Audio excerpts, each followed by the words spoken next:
Hi, friends. Welcome again to another episode of Beyond the Clouds, Edge to Edge Transformation.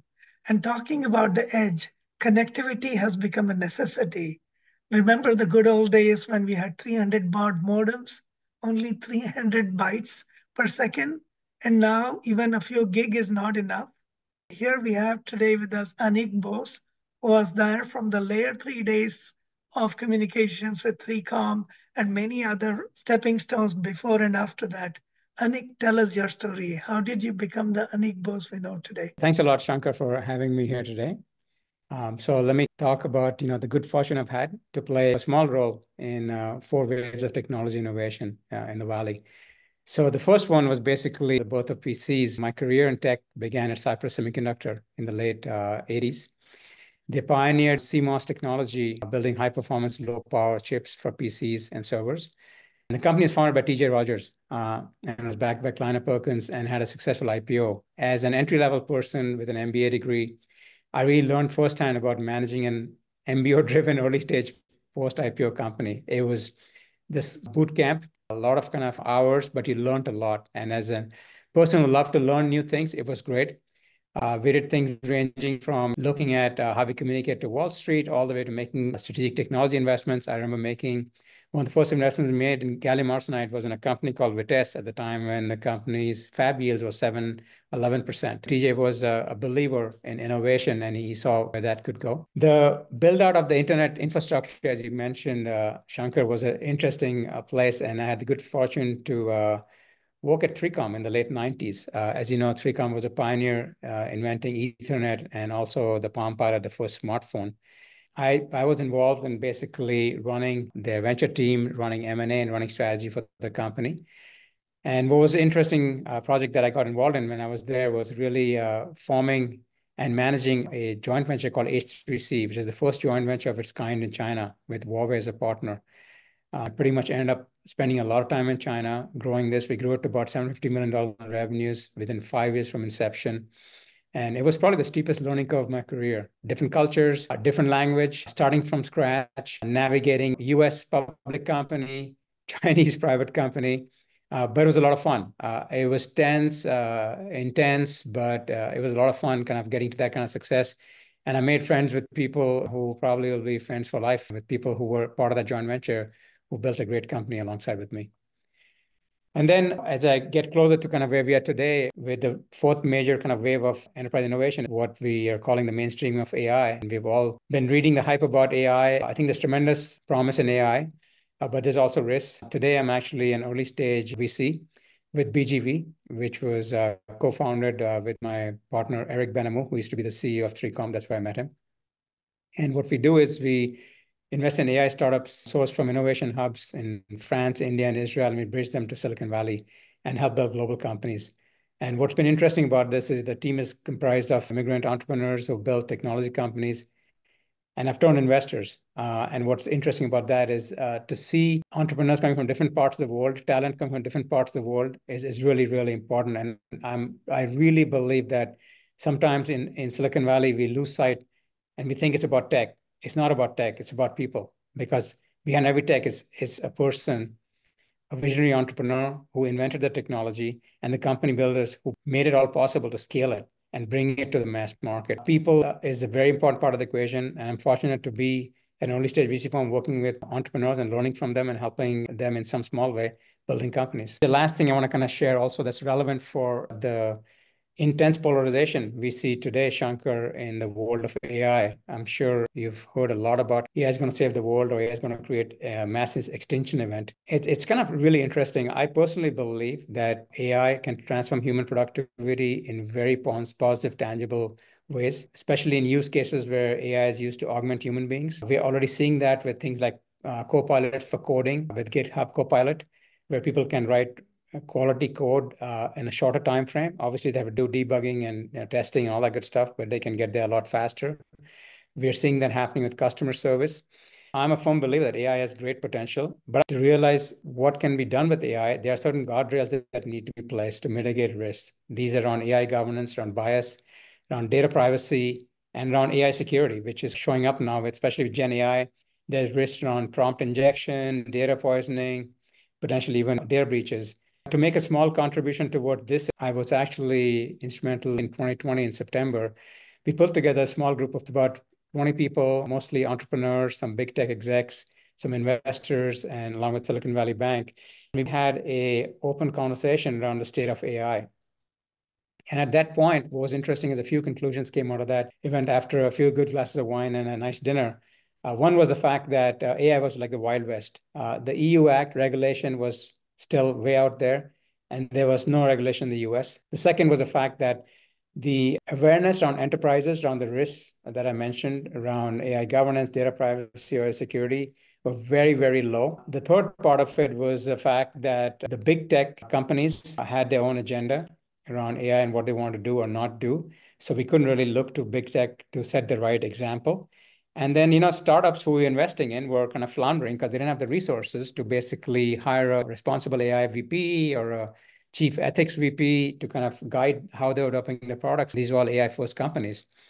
So what came out of that was a call to action to basically really create a community of AI practitioners that we dedicated to open sourcing best practices around responsible AI. So we found that back in October of 2020. I'm happy to let you know today that this community of AI practitioners has grown to about 2,500 people over the last year. We have a strategic partnership with KPMG, and we continue to do virtual and physical events. We published the first market map of startups that are innovating to address some of these guardrails I mentioned before. So again, I'm a firm believer in AI, but also believe there's things that need to be put in place to realize the full promise. Wow, that's a fabulous story. And of course, we need guardrails. We've always needed guardrails, but especially as we are getting closer and closer to a semblance of human intelligence, we need guardrails like we need rules for our children, right? Sometimes. Yes, absolutely. When I listen to you, Anik, you sound like a deep tech because all your career has been in deep technologies, emerging technologies, whether it was gallium arsenide for low power, very early days, a 3-comb, layer 3 switching, and now with AI. How do you navigate this whole spectrum of technologies? The practitioners, the engineers, the researchers, they're very possessive about their technologies. And when you come in as a business guy, what is it like working with all these big egos sometimes? Good question, Shankar. As I think about it, you have to be self-aware enough to know where you can help and where you cannot help. The VC industry, there's a lot of big egos with entrepreneurs, big egos with VCs. What I speak to the entrepreneurs that I invest in is a few things. The first thing I tell them is when you're looking for money from an early stage VC, you better be really, really discerning in terms of who you end up taking the check from, because you will spend more time with early stage investors than you will in a marriage. Most first marriages last less than 6 years in the US. Most early stage investments last 8 to 10 years. So that's the first part of it. So they have to be discerning and figuring out who that person is. The second point is they have to believe that that person can add value. And where can an early stage VC add value? More importantly, where can I add value? For me, there are certain things that I've had at scale experience with most first-time entrepreneurs may not have. I've had at scale experience in fundraising for 40 to 50 startups over my career. So when it comes to fundraising, developing the pitch, getting intros to the right later stage investors, telling the story, I can help because I've done it many times. I've seen it done many times. That's number one. Number two is when the startup is looking to scale, when they've achieved product market fit, they need to kind of figure out the go-to-market strategy. Again, I've had an at-scale experience with different go-to-market strategies, whether it's direct go-to-market, whether it's indirect, whether it's product-led growth, whether it's hybrid. I've seen that at scale. So fundamentally, as entrepreneurs building that, I can work with them to help them shape that. So again, it's at-scale experience and more data points to help them with things that they may not have done before. And the last piece of it, which is important, is you need to be able to invest in the right companies and build the companies, but at the end, you also have to get to exit. And given kind of my corp dev background, having done 50 plus transactions over the years, when you get to a place, whether you're trying to get an IPO or you're trying to get to an M&A exit, I can help the entrepreneur navigate that. As I think about it, I am not going to be the guy who's going to tell somebody to come in and tell them how to write better code. If that's what they're looking for, I'm not the right person. So that's kind of how I've found ways to add value and hopefully be collaborative with entrepreneurs. Exciting. You've done so many of these startups as well as large companies. And why AI? AI, of course, is going through the hype cycle, as you pointed out. Which technology do you think really could make a difference in human life in the near future? If I take a step back, Shankar, and I think about AI, and there's a few things I'd say. First of all, I would say AI has the potential to really transform human productivity. What does that really mean? It means some type of core AI. It could be computer vision, it could be natural language processing, it could be robotics, it could be straight ML that's applied to a novel data set that didn't exist before to automate certain parts of the workflow. At the end of the day, whatever decision was being made before is being done a lot faster and it's being done more productively. I'll give you some examples. If you think about coding, it takes X number of weeks to write a few thousand lines of really good code. With GitHub Copilot, you can do Gen 1, version 1 of the code in a day. You still have to do the quality test and debugging all the stuff, but fundamentally, you're going to get to a place where you can improve productivity by 30, 40, 50% of developers. I think that's huge. I'll mention a use case of a company that we investors in called AI Dash. One of the problems that we've had, and everybody's familiar with this, is this issue of forest fires and climate change. That has been a huge, huge issue all over the world for the last 5-6 years, and it's on the increase. And one of the problems that utilities had was the fact that they had distributed assets. So when you think about distribution lines, transmission lines, these are in like far-flung places where there's no people. There's nothing there. They didn't have the resources or the money to fly airplanes and helicopters to go over and see where there was vegetation encroachment on the distribution and transmission lines, because a lot of the fires happened when there was a storm and lightning hit, and there was a tree or something that fell on the line, and boom, next thing you're done. AI Dash utilized satellite and canopy image data to help utilities really specifically identify where there's vegetation encroachment, and then dispatch crews to fix that problem. Now, this is a problem that they're solving at literally, a fraction of the cost what it would take a utility to do. And they've gone from a company invest in Series A of having one customer to having 40 customers that are deployed in 48 out of 50 states in the US. They're also getting traction in Europe. So that's an example of how AI can transform human productivity. The second example I'll give you is we invested in a company called Everest Labs. They apply basically computer vision robotics to transform recycling. If you're familiar with recycling, there's two problems. One is the fact you want to really make sure not much plastic content goes back into the earth because it's a huge sustainability issue. But the second part is it's very hard to find people who want to be working in recycling, picking through trash and removing stuff. So there's a huge issue on finding people to do these jobs. So with this automation, what they've done is they can basically run plants longer. They get to better performance. More importantly, they'll have less plastic going into the planet. All these things were not possible without things like AI. Now, we are seeing more and more innovation where AI is being used to transform certain enterprise functions. So we invested in a company called Tango that's focused on transforming the customer success function with AI. We invested in a company called Constella that's using AI to do digital risk protection. There's a lot of potential, and the more we're seeing, having been investors in AI since 2016, I really believe in the potential. Now, if I fast forward to where we are today and why I believe the potential is even more, Gen AI has been an absolute catalyst. Why am I saying that? Before Gen AI came out, with ChatGPT and all the different companies came out like Cohere and Anthropomorphic, the time it would take for enterprise to develop and deploy an AI model used to be 2 to 3 years. That has shrunk to days and weeks. You can leverage a large language model and use your own structured data, and build on top of it. That is huge. So the time to develop and deploy a model and not having access to talented data scientists has shrunk tremendously. So that's one reason I'm more optimistic. The second reason is the fact that unlike the previous big transformation, which is the digital transformation of the enterprise, where fundamentally you had to kind of digitize all the data sets, and then you had to change the processes, and then you had to have human beings change their behaviors in order to adopt the new process to drive transformation, whether it was implementation of Salesforce or anything else. Today, with AI, what you can do is you can automate parts of the workflow. So the human doesn't have to change their behavior. The AI comes and tells them, here's what you're doing in this process. You've got an alert for this. I would recommend you make this fix.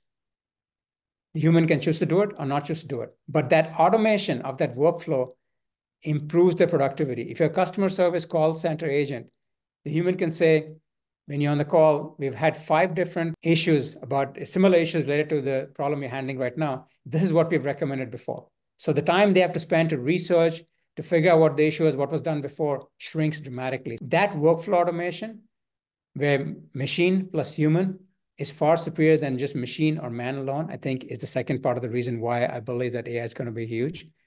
And I think the third part of it, to be honest with you, is we are living in a world where almost across most of the Western world, there's a shortage of labor.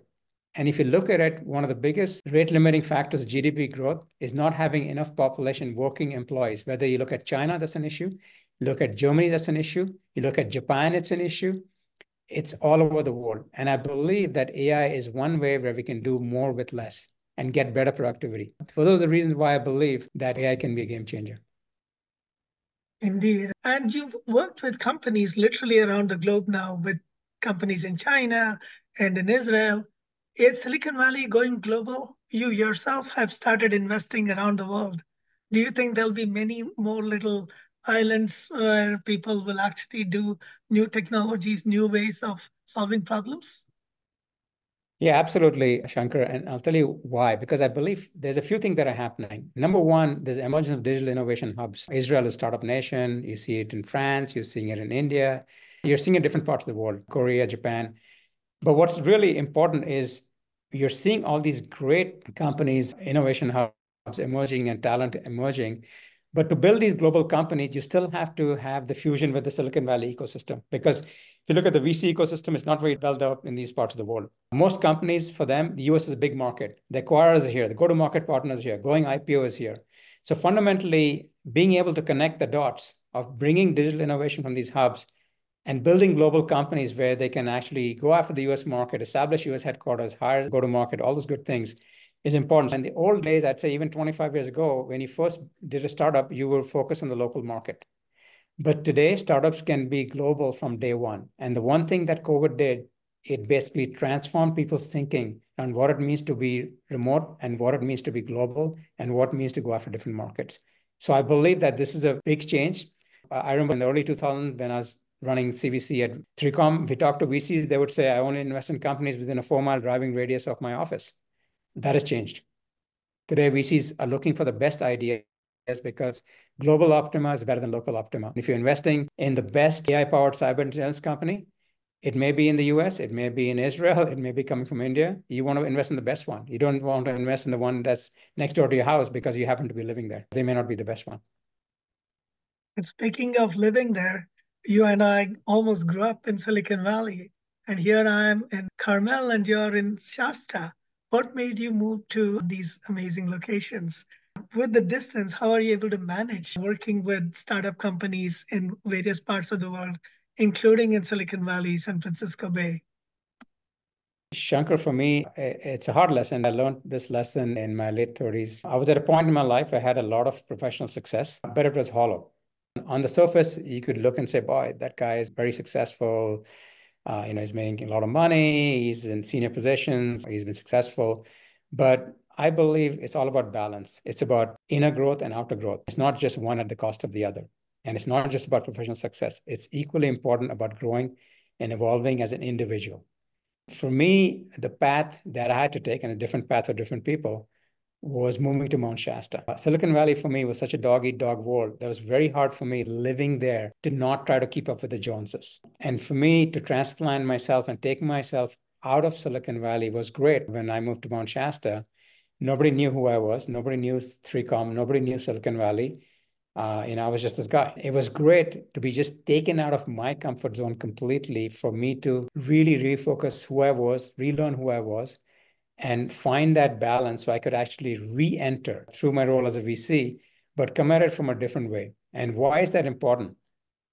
I think it's important for me personally is very simply, I truly believe that every individual is here in their life to basically evolve themselves and learn some big lessons. And for me, I know what that lesson is. For me, that lesson is to be in it, but not of it. And what that really means is if you look at the VC industry, there's a lot of greed and a lot of fear. Those are two primary motivating emotions. And by being in Shasta, I'm going through the process of actually being in an industry where there's a lot of greed, a lot of fear, but not being motivated by it, not letting it completely take me over and not letting it kind of make me make decisions that are bad for people. So that is what brought me to Mount Shasta. Mount Shasta is also a very special place. It's a very special energy. I love hiking. Like there's 75 hikes I can do from my home here. In winter, we do a lot of snowshoeing. There's a lot of beautiful hikes in summer, so I love that. The other part of it, the energy is great. I love meditating. I meditate twice a day, and this place grounds me. In Silicon Valley, you asked how I work remotely. I'm usually there once a month. I do all my face-to-face meetings that week, and then rest of it, I do remotely. But I can tell you, when I go back to Silicon Valley, I have to increase the time of my meditation that I do every day just to keep that balance. There's so much energy coming at you from so many people who are in a different place than I am that it requires real conscious effort to keep that balance. Very true. I go every week to Silicon Valley. For 2 days in Silicon Valley, I need 5 days to really be back in my grounded space. One of the things that we talked about was your desire to see responsible AI, ethical AI, and democratization of the technology, making it available to a lot more people. Do you think the promise of democratization, which has happened with 3Com and with connectivity, many more people have access, but we still have the haves and have-nots. Do you think that'll diminish? Do you think we'll be able to truly make technology available to many more people without a lot of the gotchas, without their identity being sold and all those things? To be honest, Shankar, I truly believe there's tremendous promise, but there's also risks. And it's all about kind of role models and leaders in industry and government showing the way. As you know, it takes a village, right? So what does that really mean? I think AI technology has immense potential, but it's the people who are going to make the difference. If I look at the kind of entrepreneurs we're investing in, there's a generation of entrepreneurs who are in their early 30s or mid 30s, want to leave the planet a better place than when they came in. Their motivations are a little bit different than the entrepreneurs. Not that they're worse people, but different. They're different than the entrepreneurs I was investing in 2003, 2004. There's a new generation of people coming in. People care more. Those entrepreneurs who are forming AI-first companies will absolutely make sure that democratization is happening. I think the second part of it is, what do leaders of big tech companies do? If you think about what's really happened in Gen AI in the last year, big tech companies like Microsoft, Google, AWS, these folks have thrown billions of dollars, whether it's at their own data science teams, building the data sets, or investing in kind of foundation model startups to get exclusive distribution rights to their features to promote to their customers. It's a race, and the race is to capture disproportionate value of the value that's created by Gen AI. Now, what's important is there is a balance to that, and the balance to that is innovation ecosystem and venture investments, where there's many startups who will be able to build companies by leveraging same foundation models to build either middleware companies or application companies. But the leaders of these companies also have a role to play to ensure that the right things are done. So I'll give you an example. One of the big issues with any kind of AI, when you build an AI model, you have to do data labeling to train the models. A lot of the data labeling is happening in low-cost countries, whether it's India, Philippines, Africa, Eastern Europe, you name it. Well, do you do that with workers with good conditions and decent wages, or do you take advantage of them? Very, very simple example. But there's been some pretty bad stories about how people have been doing that today. The second part of it, if you think about AI talent, it's pretty global. I saw an interesting study where if you look at the number of top AI entrepreneurs, university they graduate from, obviously a big chunk of it comes from the US, about 30+%. There's at least another 10, 11% coming from France. There's another 7, 8% from Israel. There's 7, 8% coming from India. There's other parts of Europe. Canada is another big one. Talent's very distributed. By the very definition of the distribution of talent, you're going to have people coming from different parts of the world building global AI companies. There's a way to create jobs in these countries where you can have distributed R&D. And that's one of the things we're seeing with almost all of our AI companies. Most of them have distributed R&D. They don't have all their R&D in Silicon Valley. And then the last piece of it, I would say, is regulation. Smart regulation will play a role. I don't believe in blind regulation. If you look at the EU Act, EU has shown the way where they've categorized AI into different use cases, into different risk categories: unacceptable risk, low risk, acceptable risk, and fundamentally different degrees of regulation. I believe what needs to happen is very much like cybersecurity. If you think about cybersecurity, Shankar, in late 90s or early 2000, there was no CISOs in enterprises. Cybersecurity was not a board level issue, but today every enterprise has a CISO, and cybersecurity is a board level issue. I believe AI will become a board level issue. And I believe almost every company will have a chief officer responsible for AI and make sure the responsible guardrails are in place. Those are things that need to happen in order for this to realize this full promise. and not go by the sideways. Indeed, we need that balance. Now, you worked in various roles and various parts of the world. Which job or which kind of category of work did you find the most interesting, challenging, maybe which part of the world, and where did you learn the most? I'll give you two specific examples. One is when I did the joint venture in China. It was probably the steepest learning curve. I'm someone who has a deep passion for learning. So it was complexity in terms of different cultures. It was Chinese culture, US culture, it was Huawei culture, it was 3Com culture, it was different language, Mandarin versus English. And it was a startup, building a company from scratch to a scale business. It was probably the most complex challenge. I probably learned the most. I really loved that experience. Also, there was a deeper purpose to that I did not know at the time. I probably came as close to burning out as I've ever done in any job. And that's what shifted my path towards finding a balance between my inner life and outer life. I wouldn't have gotten there without having gone through that process or even realized that it was important. So that's the first example. The second example I would say is BGV. Every day I meet entrepreneurs who are solving some really complex problems that I couldn't have thought about could be solved with technology. I learn a lot about how they're trying to apply AI and solving problems that have not been solved before. I'm learning from these smart people. So again, I have a deep passion for learning, and as long as I learn, I really thrive. So that's the two examples I would give you. In terms of parts of the world, plug for Silicon Valley. It's an incredible place. Gen AI and AI has set it back squarely in the map in terms of innovation. I think it's a very strong VC ecosystem. To be honest with you, the one thing I miss about Silicon Valley and Mount Shasta is the restaurants. I mean, think about the food, the culture, all those things. It's a thriving place. If you're a young person starting in your career, it's a great place to be. I agree. It's like an international mecca living in Silicon Valley. It's hard to replicate that except maybe in New York. I remember the time when 3Com spun out Palm and Palm's stock shot up. This is during the dot-com days. And there was a point where the subsidiary was valued higher than 3Com. Is that true? And what was it like Yes. watching all Yeah, this? I think it was hype at its best just before the dot-com bubble. I think Palm was doing, maybe 100, $150 million in revenues, and it was valued more than a company that was doing $12 billion in revenues. I think it was good for investors who were able to sell before the window closed and while the stock price was still high. But I think it's hype. The good news and bad news about tech and Silicon Valley, where, there's always hype where people ignore fundamentals. So if I think about when I ran 3Com Ventures in the late 90s, there were these deals being done at incomprehensible valuations. And I remember people saying the metrics of the old days are dead. Now it's metrics like eyeballs and clicks. And I always wonder, well, being old-fashioned business guy, I would say, well, what about growth? What about profitability? What about revenues? What about gross margins? And all that went out the door. And we saw the dot-com bust that happened. We had 1,100 VC firms go on to about 700 VC firms. A lot of companies got washed out. But out of that came a much more sober and real environment for investing where great companies came out. Salesforce, a whole bunch of companies that were invested in came out of that bust. Google, all these guys came out of that. There is this hype. You have to be able to chew gum and walk at the same time. You have to recognize when there's hype and not get swept away by it. There's a little bit of the hype bubble happening right now with generative AI and foundation models.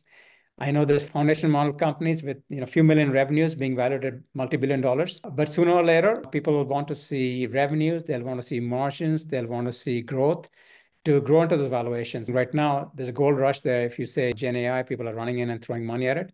But that correction will come there as well. It's just a cycle. If you've been long around, like you and I, Shankar, in tech, it's always a cycle. As they say in meditation land, this too shall pass. The hype shall pass Correct. too, right? Correct. You observed many entrepreneurs, many early stage inventors at work. Last time we talked, you told me the story of Eric trying to fix something late at night. Would love to hear that story. And what have you learned about what makes entrepreneurs successful? What are the values, the characteristics, the traits that make them successful? The first trait I would say is integrity. It's really, really important because you can't build a successful company unless people believe that you're doing it for everyone, for the employees, for the investors. It's not just about a founder owning 40% of a company and maximizing their value. So I think integrity is really, really important. And people will see that pretty quickly and impact your ability to hire the right people and build the company and getting the right investors. So I think that's number one. I would say the second part of it is discernment. It's really important to kind of separate the wheat from the chaff, because fundamentally, as a startup founder, you've got 100 balls in the air and you got to figure out what are the two balls that will move the needle, not the 100. So you have to have that discernment. That's number two. I think number three, perseverance. No matter, we talked about the cycles of ups and downs. If you're a startup founder, there's a greater than 90% chance you're going to miss your plan by a mile or beat it by a mile. Most often, you're going to miss the plan in the early days. So you have to persevere and you have to have attention to detail to work through and figure stuff out and make those things different. Quick shout out to my partner, Eric Benhamou. As I shared with you earlier, Shankar, he went to Stanford, he got his degree in computer science. He ended up founding, Bridge Communications, got founded by Sequoia, they got acquired by 3Com, and then eventually became the CEO of 3Com. Funny story, I mentioned the three traits, which is, first of all, it's about integrity. The second trait is about discernment. And the third is about perseverance, attention to detail. So I remember I was in the office a few years ago and I'd just gone out dinner. So I left my briefcase in the office. I had dinner. I came back to the office. It was about 10 o'clock. And I saw a light on in Eric's office. So I walked in and I asked him, what are you doing? What are you working on? He's saying, well, the Wi-Fi is not working. So I'm trying to get it to work. And I was amazed. Here's somebody who's been a super successful entrepreneur, a scale CEO, investor. He still had the desire to fix a technology problem. He still had the ability to fix it. And he was there late hours in the evening. That's what he was doing. Wow. Wow. The excitement of solving the problem, I guess. Correct. Problem solving. It's about problem solving, right? Speaking of which, there's a lot of anxiety out there among the workforce. People joining in the workforce are confused about what they should focus on because what if 5 years from now, Gen AI does all that or some other AI will solve all that problems? The second thing is people in transition trying to figure out where they should put their energy. What advice do you have on how people can become resilient and even thrive through these changing times? The first thing is I would advise people to separate the hype from reality. The reality is the number of AI use cases that are pure labor displacement are far smaller compared to human augmentation use cases, where fundamentally machine plus human is far more productive. Are robots going to take over the world? Absolutely not. Are there certain jobs where full automation makes sense? Yes, but there are a very small portion of the jobs. What it really means is, if you think about any job, that job has, let's say, I'll take a SOC analyst in a security ops center. There's about 45% of the tasks that are just repetitive tasks that are mind draining. Gen AI can automate those tasks. But there's equal amount of tasks that require context, because without the context, you can't make the decision, and that context is dynamic. And for those, humans will always be important. So I don't see any time in the near future where all jobs are gone and it's automated by AI. It's not going to happen. I mean, what is Gen AI? It's a glorified technology algorithm that basically predicts the next word in a sentence. Guess what? Jobs are a lot more complex than predicting the next word in a sentence. So I would say, do not get swept up in that hype. That's number one. Number two, I would say, if you look at where to invest time, if you're a young person thinking or somebody in transition, where do you go?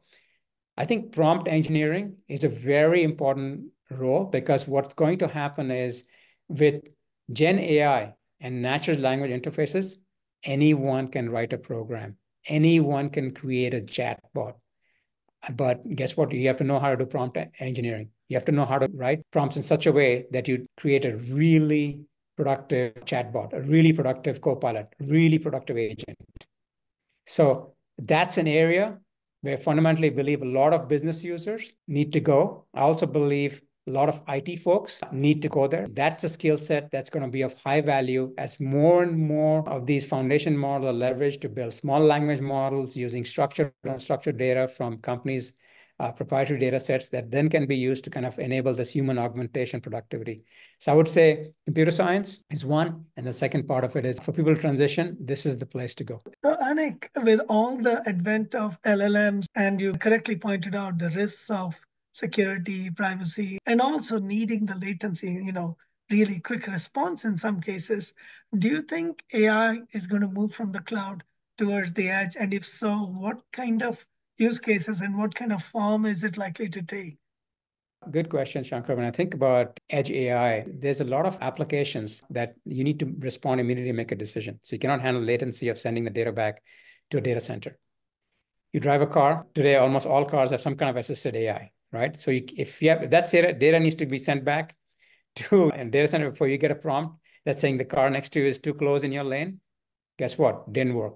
So that's an application. I think healthcare, a lot of medical devices, whether they're worn by the patient, will require the exact same thing, where fundamentally that processing has to happen at the edge. It cannot be going back to the data center. There's many more applications, whether there's in retail, where you're doing stuff at the edge, whether there's processing that's happening in your smartphone, where you're taking a picture and you want to basically enhance the picture. So there's a lot of applications on the consumer side, in retail, in healthcare, in automotive that will require the edge AI application.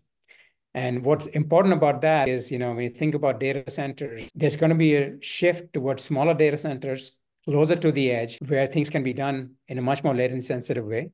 I also believe there's some very interesting innovations coming. I invest in a company called Macrometa that's doing distributed data at the edge, where fundamentally you can solve for this issue around latency, where you can be much closer to the edge and solve these problems. And if you look at all the CDN players, they're trying to solve this problem today. That problem cannot be solved by having billions of POPs because the cost performance equation doesn't work. So I believe that AI will change the landscape. What does it mean to be data center centric, and where do workloads get processed? As more and more workloads become AI centric, you're going to have more and more stuff coming out of, for use cases that are edge AI use cases, you'll see it coming out of the central data center. Would these kinds of technologies need better connectivity? Do we have what it takes? Do we need private 5G or do we need 6G to be able to actually enable this? Or do we have enough bandwidth today to be able to do it? I think 5G will be absolutely essential. If you look at what's really happening with almost all the large telcos, they're all moving to these distributed data centers. And 5G is a big part of the strategy. You're going to see enterprises adopting 5G also for the exact same reason. There is not enough bandwidth at the edge to solve this problem. 5G will play a big, big role. 6G is out in the future. This will drive adoption of 5G. And it's going to be the use cases. When we look at 5G startups, we always try and see what the use case that they're enabling. And critical massive use case will be important to drive those 5G deployments. If you look at factories, that's one place where 5G is going, because fundamentally, a lot of these edge devices, the robots or the exoskeletons or anything else, or drones, that's in a distribution center in the middle of nowhere. That's why you're seeing a lot of these data centers moving out there. They're small data centers, processing happening at the edge. In fact, from software-defined vehicles, I'm now hearing about software-defined factories, an entire factory that can be reconfigured so that you don't have downtime and you have safety. Do you think this is where we're going, where intelligent distribution of resources and reconfiguration of resources will continue? There's definitely a trend. I'm not sure they're going to be there, at least not in my lifetime, but who knows? I've been wrong many times before, Shankar. But there's a very interesting company you invest in. It's called German Bionics. They're actually in distribution centers and manufacturing, and they provide AI-powered exoskeleton that helps people lift 5 times more than they normally can, but without injuring themselves. What's important about that is now one of the big issues you have is workforce injury, especially in these distribution centers and manufacturing sites, and you can do more. So it's an augmentation. It's not necessarily just robots doing it. But if you think about things like picking and packing, there's definitely robots doing that. There's many plants who are doing that. You're seeing some of that happen, but it has to be very predictable motion that can be automated, where there's not a lot of dynamic change that's involved. It's really amazing talking to you, Anikda, and I'm learning a lot as we speak. And really important for all of us to find that work-life balance. So thank you for reminding us. We don't have to wait till we hit some disaster, either in the physical, emotional, or relational space. And to people out there, this is why I talk to a lot of people, whether they're in Israel or in Mount Shasta or in remote parts of the world, because you never know what you'll learn by talking to people and finding out what's happening from their vantage point. Please come forward, tell us your stories, tell us what's bugging you, tell us where you see excitement, tell us how you're finding work-life balance. Anikda, thank you again, and I look forward to meeting you face to face. It's been a while. May you continue to blossom. May you continue to support new things passionately as you've been doing all these years. Thank you so much, Shankar. It's been a pleasure connecting, and I look forward to seeing you in person in the near future.